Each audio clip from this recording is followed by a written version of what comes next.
Hi, my name is Stephen, and this is Astro Indicator Update, Excursions into Practical Astrology. And today's date is June 9th, 2019, and this is episode number 6. And today's content, we'll be looking at the void of course moon calendar for next week. We're looking, a week ahead. The EOS blockchain market and the US dollar market, and we'll also be looking at the astrology for Tiger Woods as he competes in next weekend's US Open. So here's the void of course moon calendar for this week. Before I get into it, I just wanted to note that if you did not listen to my last video, episode 5, which covers the void of course for this upcoming week, you might want to do that because there's a couple days here, Monday and Wednesday, where the moon is void of course all day long, and I note the times for that in that episode. So what is the void of course moon? Again, it is when the moon transitions from one sign to another. Often this takes only a few minutes or maybe an hour and you don't notice it. It's not a big deal. But sometimes it takes hours, even 24 hours. And on those long VC periods, people start noticing a difference in their mood and their psychology, and they very frequently notice that it's more difficult to get things accomplished. So the key words that I use for these VC periods is there's a sense of disengagement, kind of a feeling of shifting into neutral. And ideally, when a void of course moon takes place, a lengthy one, it's a great time just to regroup, to rest, to play, to recharge your batteries, to take some time off. It's not a good time from astrological tradition to do important things business-wise or to make important big decisions. I wouldn't buy a house or buy a car. I wouldn't get married. I wouldn't have a very important business meeting. I would schedule around it. And that's why I include this calendar in every episode so that you can make a note of it. So in the week of June 17th, we have two fairly long VC periods. On Wednesday, June 19th, it's again almost all day, 4:19 a.m. to 7 p.m. On Friday, it starts in the morning and then lasts till Saturday morning. And so it's a 24-hour period. It starts at 7:02 a.m. And again, this is in Pacific Daylight Time, so you are going to have to convert the hours to your time zone. But make a note of it and judge for yourself. Okay, EOS. It's a blockchain. I'm not recommending, this is not investment advice, but I do track EOS. And a couple weeks ago, I noted that they were having an important announcement coming up, and right through here you could see that there was some buying taking place in that market just prior to the announcement, and then the announcement happened, and typically this isn't unusual. However, in looking at the astrology, which is related to these vertical lines, I can see that a couple weeks ahead, June 27th, should be another bullish time period for EOS. So we'll see, like the other lines in this chart are related to technical analysis. These are trend lines. These blue lines are support and resistance areas. This market is traded down to this green support area, and we have upcoming on the 13th, we have an astrological energy day, which we may see a bounce. And I feel it could very well trade sideways until we get up to this June 27th area. So if you're interested in this, you might put something in your calendar and see if it works out this way. Again, this is not an investment advice, but I'd like to track these things, and I'm curious to see if they hold up. So what other market are we looking at today? We are looking at the US dollar. And in these, I usually track, the Dow Jones, gold, Bitcoin, S&P, and I look in detail at the astrology in those charts. With these markets, I'm only putting in what I think are the most important dates. Again, the vertical lines are related to the astrology of the US dollar. And we've had a sell-off, which has been an inverse move to gold recently. Now, though, looking at this vertical line, we just broke this trend line. We may get a bounce back. It often happens. It's called a back test. Some people call it a back test to this. What had been a support area could now be a resistance point, that green line. So we may get a little bounce, but oddly enough, in the astrology for the dollar, the next strong energy dates are like June 18th, 19th, and 20th, right here. And that just happens to be when the Federal Reserve is meeting next. And their announcements on interest rates usually have an effect on the dollar. Now, can I tell what's going to happen?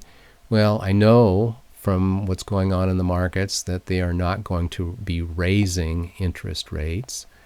There is some chance maybe they might cut interest rates just a little bit.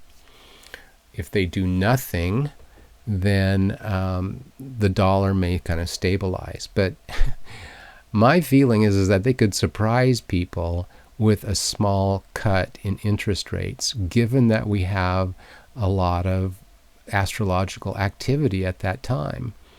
And we could get a bounce here, and those dates could, I'm underlining, could mean a trend change down. We'll just have to see. That's sort of my speculative forecast. But I'm just very fascinated that we have an important Fed meeting at the very same time that I see the astrology being significant in the US dollar market. So note that in your calendar if you want to check that out. So Tiger Woods, we have the US Open happening next weekend. They start playing on Thursday. And they noted very specifically when he is teeing off, his tee time, he starts on Thursday. He's playing with Jordan Spieth. And this is Jordan, this is Tiger.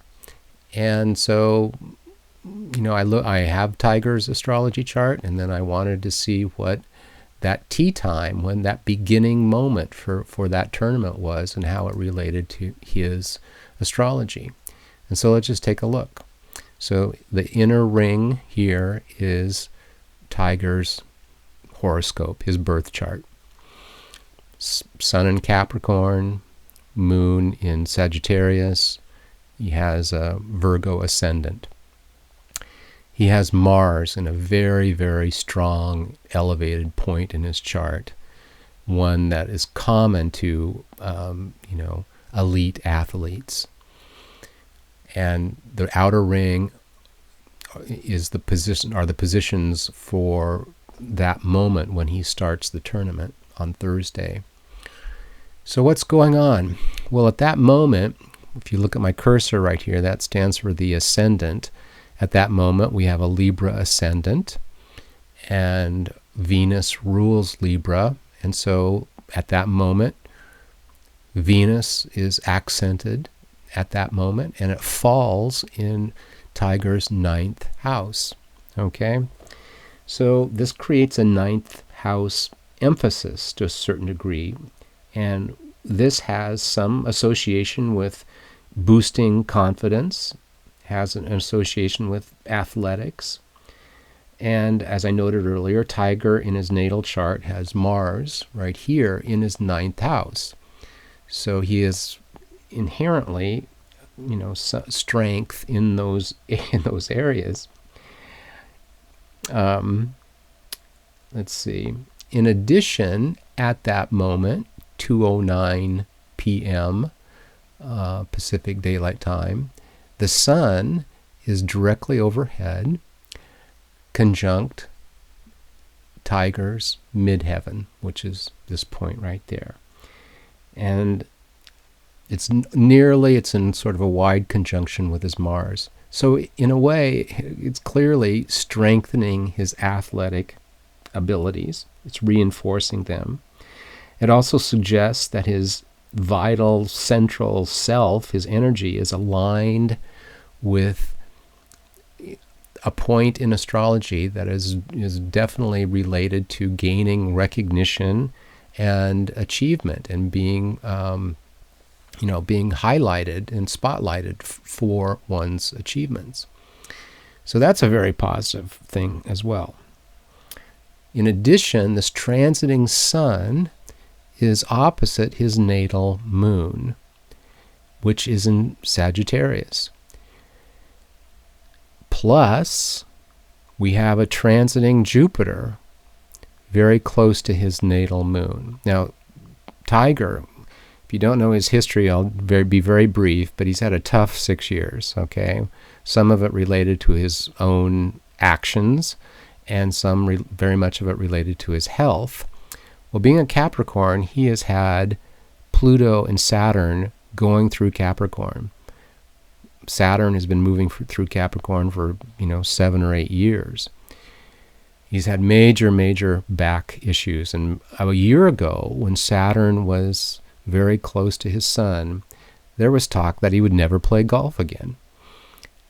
It was at the depth of his, of questioning whether he could ever make a comeback. Well, maybe, I forget now, maybe it was 3 or 4 weeks ago, they played the Masters tournament, and he won. And it was one of the greatest comebacks, an athlete who has had a serious, physical injury. It's one of the greatest comebacks ever. Well, what was going on is that, Saturn was moving away from his sun this year. See, it's at 19 degrees, the sun is at 8. And we've had Jupiter coming through Sagittarius and strengthening his Sagittarius, his moon sign. So his confidence has come back, his capabilities have come back, his faith in himself has returned. And this is continuing this year.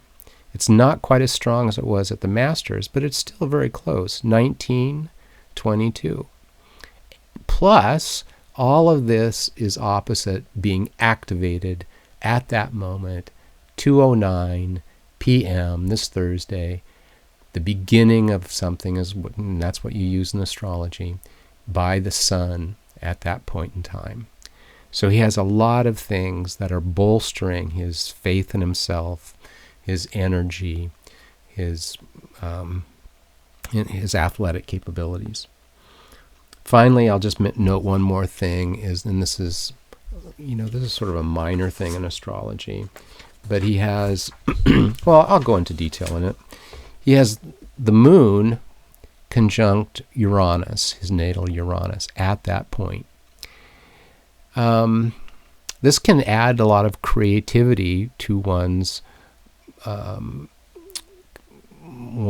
of sensory field, your ability to imagine things, and the imagination and visualization are important elements in golf, seeing your shot before you hit it. There is some downside to this, is that this conjunction can create extra energy, maybe too much energy, kind of feeling wired or amped up. And so keeping centered, keeping calm, keeping grounded will be important for him in order for him to play well. In addition to that, I just wanted to note that in this moment in time, he has an asteroid, Pallas Athena, that is conjunct his natal Pluto. However, this too relates to the imagination and creative visualization, and it's being combined with his willpower. And Tiger, with this placement of Pluto, has a very strong will. He's very much a perfectionist, and he's got this willpower this drive to,